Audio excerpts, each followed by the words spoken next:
want to take LSD. But, and I said, well, don't. And they said, well, I haven't even told you why I think there might be a problem. I said, but, you just told me. Which is, if there's any reason you possibly have for not taking a psychedelic, don't do it. Because your set is so important. The mental expectation. Now, how do you get to have the most positive expectation? Preparation, knowledge, awareness, not trying to prove anything. There are people I've met who come up to me and said, I've taken, and they may name some obscene amount of some psychedelic, and I was fine. And I look at them and I think, all that psychedelic wasted. On someone who thinks your job is to not get anything out of it. Right? So, expectation is very important. If it's not, the other people I recommend that shouldn't take it are people who definitely know they're already crazy. And I mean that in a very traditional DSM-4 way. That's a diagnostic manual that the insurance companies invented so that your therapist gets paid for your having a diagnosis. If you have what's called if you can't handle reality, then you shouldn't add to it. It's kind of like, well, I can carry 200 pounds. Okay, well, if you can carry 200 pounds, here's another 200 pounds. Not smart. So if there's any reason why you shouldn't, don't. The other is what I'm calling life space, which is what kind of world are you in? Meaning, when you're going to have a psychedelic, you're going to expand your awareness in one way or another, and you're going to come back to wherever you are. And if that life space, the people around you, the situation you're in, the time of your life, is not going to be very healthy, it's not a terribly good idea. I got a lot of letters in my files of people that said, I had this incredible, magical experience, and I was one with the trees and the grasses and the sky. And then I told my parents.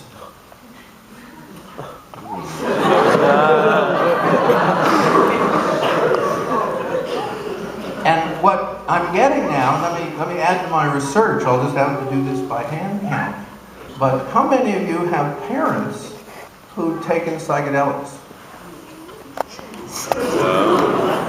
Let me try that again. Let me do it the other way, because I can count smaller numbers. How many of you don't have parents who took, it's about the same. There's more than some of you voted twice. You have one parent that did, one parent that didn't. The answer is a lot. Which may be why Santa Cruz has the reputation it does. But what that also says is that you had parents who were interested in safety and clarity and also in your spiritual well-being. Next slide. The next area is setting. Setting is the situation in which you would take a psychedelic. And again, the purpose of talking about these things is to minimize harm and to maximize benefit. So let me ask just another quick hands question. How many of you have had what has been called a bad trip? Okay? Now, two things. One is, think through for a moment if it was beneficial in the long run. So I now want to redefine it. How many of you had a challenging trip? I got a few more. Okay.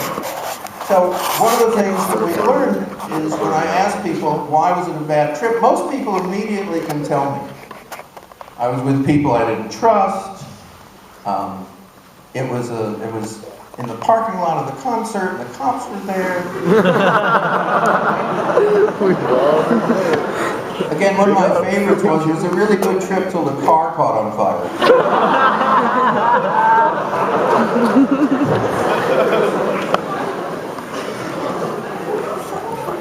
So what do I recommend? What do I recommend for something that's important? Now, When I say it's important, let me give you a bit of data. 100 people who had had one psychedelic session, high-dose LSD, in a incredibly safe, secure setting with highly sophisticated good guides. And they were asked to rate that experience in terms of the experiences of their lives. And 78% of those people said it was the single most important experience of their life. I looked at that and I thought, if it's the single most important experience of your life, why not do it right? Why not do it as right as possible?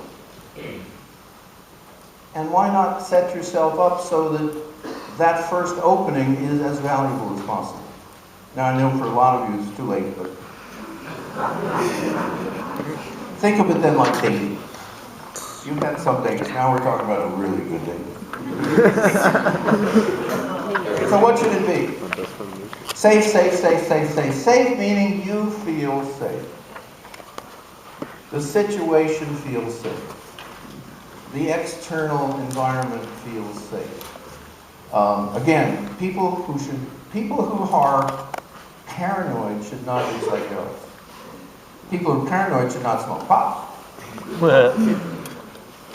Just because these are things that exacerbate, kind of, expand on your state of awareness. And not trusting makes things unsafe. So safe, safe, safe, safe, safe. If I have nothing else, that would be it. Comfortable. Comfortable because you're dealing with something, and I'm talking mainly of longer acting things that take some hours. And even if it's something like a DMT flash, comfortable, particularly if you're going to fall down. Attractive is, there is something that inherently improves your experience if you're in a situation where there is beauty. That's almost mechanical. And it's wonderful that the maps people have put up a number of these paintings, a number of this art, which is different ways of seeing the altered state world. But in every case, what these painters have also done is understand also the rules of composition and color, and they've made it beautiful. That's fundamental. Access to music.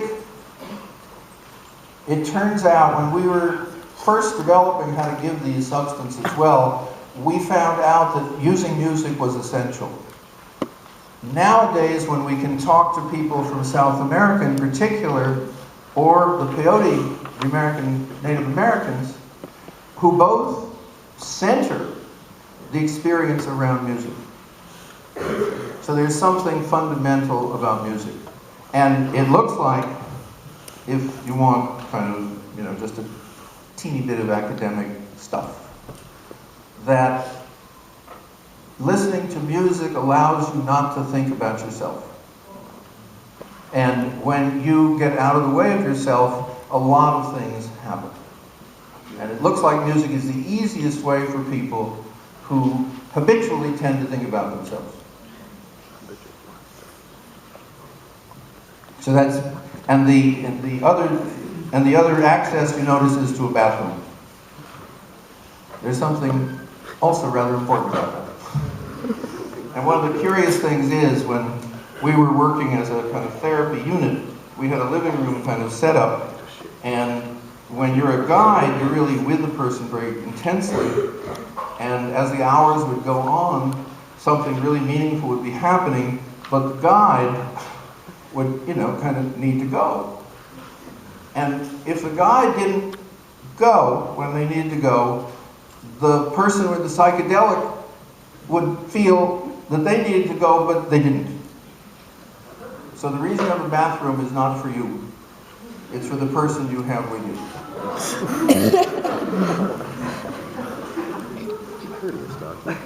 Private is, again, another version of safe. This is not something where you want PG&E coming in and saying, we're installing a smart meter.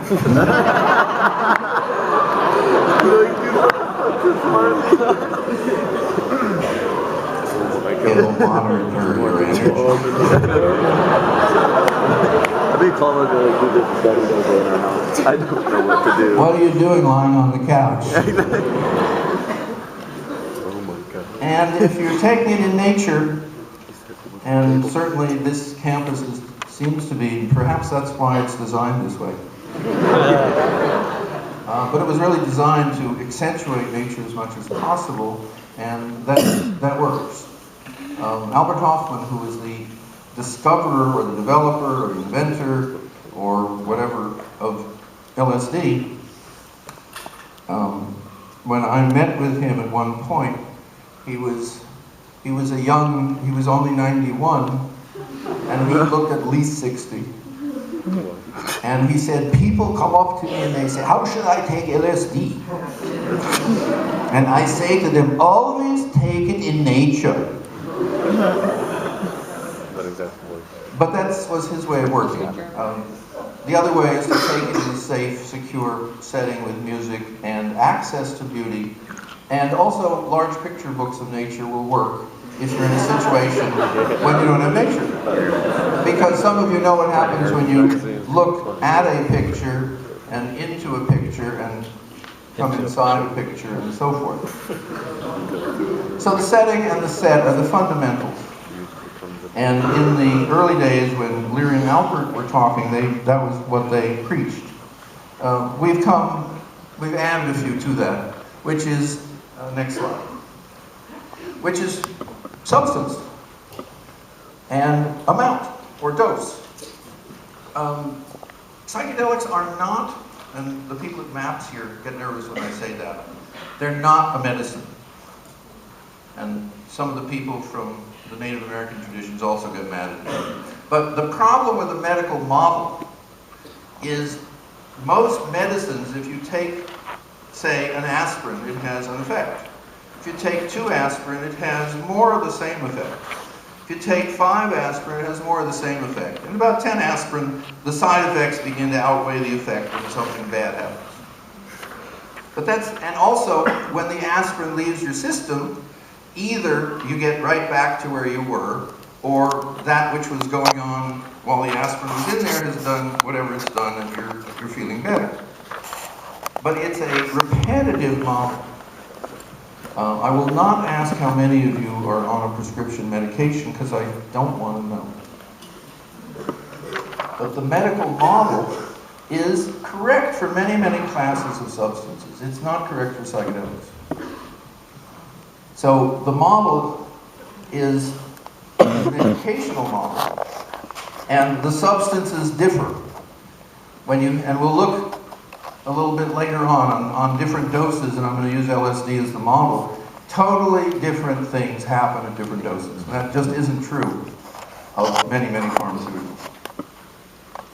So I've divided this into long-acting LSD and that which is like it in effects. And those of you who are in the chemistry and neurochemistry and biology will know that except that these have basically the same effects, if we flash the molecules on the screen, they would look quite different. But mescaline, which is the active ingredient in peyote, psilocybin, the active ingredient in over 100 species of mushroom, and LSD. And by the way, LSD 25